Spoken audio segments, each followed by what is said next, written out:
Maquiavelo, sé el lobo entre los hombres. Maquiavelo, quien ha sido definido de muchas formas, desde símbolo del Renacimiento, considerado un autor impío, inmoral, referente de la concepción moderna de Estado, patriota y republicano, pero ¿quién era realmente Maquiavelo y cuál era su pensamiento? Antes de comenzar, suscríbete al canal y activa las notificaciones, porque te contaremos la forma de pensar de este autor. Mira el video hasta el final, para aprender cómo se aplican sus ideas a la política y la vida misma. Empecemos. El político florentino creía que el ser humano no era ni bueno ni malo, pero que podía llegar a ser lo uno y lo otro. De manera que no resultaba aconsejable confiar en la buena voluntad de los hombres. En relación con la virtud de cumplir lo que se promete, o de qué modo han de guardar los príncipes la palabra dada, Maquiavelo escribe, estando, por tanto, un príncipe obligado a saber utilizar correctamente a la bestia, debe elegir entre ellas la zorra y el león, porque el león no se protege de las trampas ni la zorra de los lobos. Es necesario, por tanto, ser zorra para conocer las trampas y león para amedrentar a los lobos. Los que solamente hacen de león no saben lo que se llevan entre manos.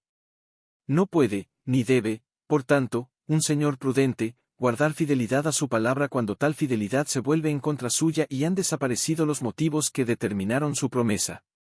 Si los hombres fueran todos buenos, este precepto no sería correcto, pero, puesto que son malos y no te guardarían a ti su palabra, tú tampoco tienes por qué guardarles la tuya.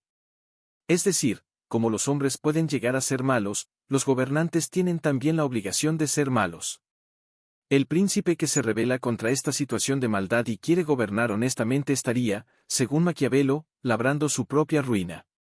De ahí la necesidad de saber entrar en el mal, cuando haga falta, la obligación de actuar contra la fe, contra la caridad, contra la humanidad o contra la religión, para conservar el Estado, la preferencia que debe tener todo monarca por ser temido antes que amado y, en fin, la convicción de que las injusticias hay que hacerlas todas a la vez para no temer la posible venganza. Quien propicia el poder de otro estaría socavando su propia destrucción en el futuro, por eso el que conquista nuevos territorios tiene en primer lugar que extinguir la familia del antiguo príncipe. La lista de máximas inmorales se multiplica a lo largo del príncipe hasta concluir en la idea final del majestuoso fin, capaz de justificar toda clase de medios, en las acciones de todos los hombres, se atiende al fin. Trate, pues, un príncipe de vencer y conservar su estado, y los medios siempre serán juzgados honrosos y ensalzados por todos, pues el vulgo se deja seducir por las apariencias y por el resultado final de las cosas, y en el mundo no hay más que vulgo. Maquiavelo hace una descripción de la realidad social tal como era en su época y no como debería ser. Los análisis que realiza demuestran un gran conocimiento de los impulsos que anidan en el alma humana, pero su mito del príncipe nuevo, o de que la moral debe sacrificarse al interés, es ni más ni menos que el reflejo de la desaprensiva época en que vivió. Es verdad que su obra inauguró la nueva ciencia de la política en los inicios de la modernidad, pero también lo es que la receta recomendada para lograr el buen quehacer gubernativo fue profundamente inmoral. Si durante la Edad Media los príncipes, cristianos, no consideraban generalmente a sus súbditos como un medio para alcanzar gloria personal, sino como una sociedad a la que había que servir y proteger, ya que el día del juicio final Dios les pediría cuentas de sus acciones, el príncipe nuevo que propone Maquiavelo, solo parece preocuparse de su propia fortuna, de su poder, de su gloria y destino personales. Los ciudadanos sobre los que gobierna se conciben solo como posesiones o instrumentos para aumentar su influencia. Es el choque entre dos visiones opuestas del mundo. De una parte la medieval que, a pesar de sus imperfecciones, seguía basándose en la idea de un Dios creador que dirigía la historia, y de otra, la concepción humanista de Maquiavelo, que contemplaba al gobernante como alguien que había dejado de ser responsable delante del Creador y que ya no tenía la obligación moral de rendirle cuenta de su comportamiento. La sociedad se convertía así en algo ajeno al príncipe que podía ser utilizado para demostrar su ingenio político o afirmar su propio orgullo personal. El príncipe ideado por Maquiavelo, actúa convencido de que la política debe basarse en la maldad y que es menester pecar para conservar la dignidad y el Estado. Resulta impensable en cualquier otro lugar que no fuera la Italia de los condottieri, los belicosos jefes de tropas mercenarias. Recuerda dejar un me gusta, suscribirte al canal y activar las notificaciones. La propuesta de combatir el mal con el mal, la violencia con la violencia, el fraude con el fraude o la traición con la traición para gobernar bien, solo pudo gestarse en un pequeño estado donde la intriga y las maquinaciones eran el plato de cada día. En un ambiente así había que confiar en el destino pero también en las maniobras personales. El estado natural de los seres humanos es el de las confrontaciones de unos con otros, generando acciones violentas, crueles y salvajes. Esto supone que todas las amenazas que afronta un ser humano son generadas por otros seres humanos, por lo que se puede concluir que el hombre es un depredador del propio hombre. En este sentido, Maquiavelo afirmaba que vale más ser impetuoso que precavido porque la fortuna es mujer y es necesario, si se quiere tenerla sumisa, castigarla y golpearla. Hoy tal cinismo escandaliza pero, sin embargo, aquel mito arraigó poco a poco en la sociedad moderna, hundiendo sus raíces en la Europa renacentista y haciendo germinar en demasiados ambientes la equivocada idea de que es legítimo servirse del pueblo para conseguir determinados objetivos políticos. A pesar de que Maquiavelo fue un gran admirador de Moisés y de que creía en Dios, su obra rompió con las antiguas concepciones teocráticas de la vida política.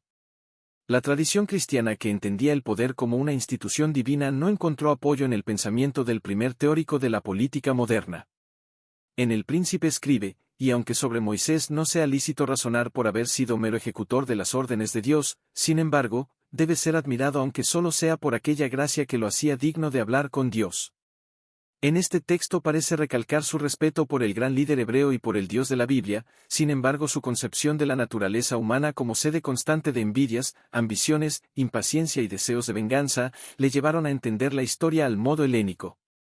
La teoría oriental de los ciclos universales, o del eterno retorno, que habían compartido griegos y romanos era aceptada también por Maquiavelo. Entendía la historia de la humanidad como una permanente manifestación de lo mismo.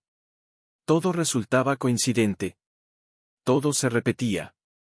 Los ciclos vitales de las sociedades eran siempre iguales, un ascenso hacia las cimas de la virtud y perfección para descender después en picado hasta el máximo grado de corrupción, desorden y degeneración. Lo paradójico de esta creencia es que descartaba a la divinidad. El Dios creador no intervenía en el mundo de lo social.